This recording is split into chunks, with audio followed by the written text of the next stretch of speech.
Matthew chapter 22. Once more, Jesus spoke to them in parables, saying, "The kingdom of heaven may be compared to a king who gave a wedding banquet for his son. He sent his slaves to call those who had been invited to the wedding banquet, but they would not come. Again, he sent other slaves, saying, 'Tell those who have been invited, look, I have prepared my dinner, my oxen and my fat calves have been slaughtered, and everything is ready. Come to the wedding banquet.' But they made light of it and went away, one to his farm, another to his business, while the rest seized his slaves, mistreated them, and killed them. The king was enraged. He sent his troops, destroyed those murderers, and burned their city. Then he said to his slaves, 'The wedding is ready, but those invited were not worthy. Go therefore into the main streets, and invite everyone you find to the wedding banquet.'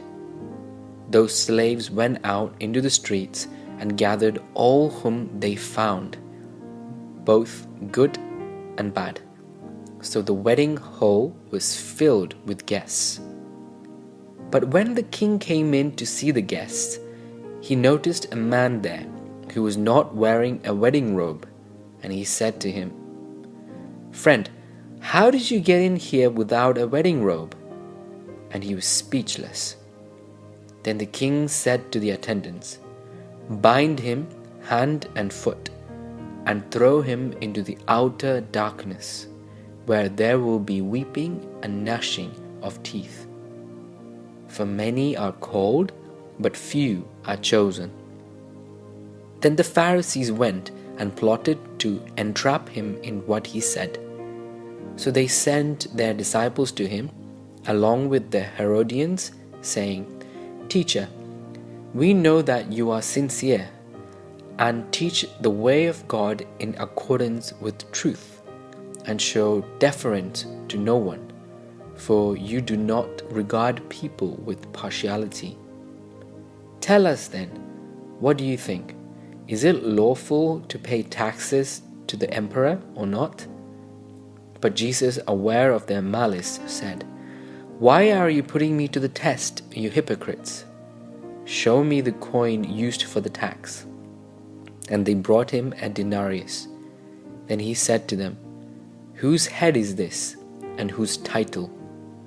They answered, 'The emperor's.' Then he said to them, 'Give therefore to the emperor the things that are the emperor's, and to God the things that are God's.' When they heard this, they were amazed, and they left him and went away. The same day, some Sadducees came to him, saying there is no resurrection.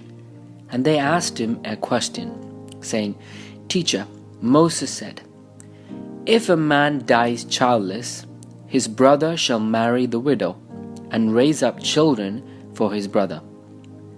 Now there were 7 brothers among us. The first married and died childless, leaving the widow to his brother.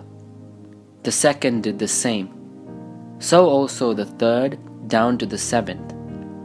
Last of all, the woman herself died. In the resurrection, then, whose wife of the 7 will she be? For all of them had married her.' Jesus answered them, 'You are wrong, because you know neither the Scriptures nor the power of God.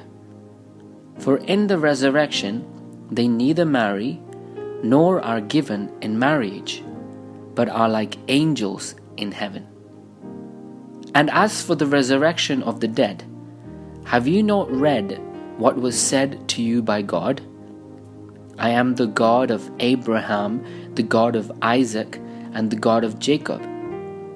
He is God not of the dead, but of the living.' And when the crowd heard it, they were astounded at his teaching. When the Pharisees heard that he had silenced the Sadducees, they gathered together, and one of them, a lawyer, asked him a question to test him. "Teacher, which commandment in the law is the greatest?" He said to him, "You shall love the Lord your God with all your heart, and with all your soul, and with all your mind. This is the greatest and first commandment. And a second is like it. You shall love your neighbor as yourself. On these two commandments hang all the law and the prophets."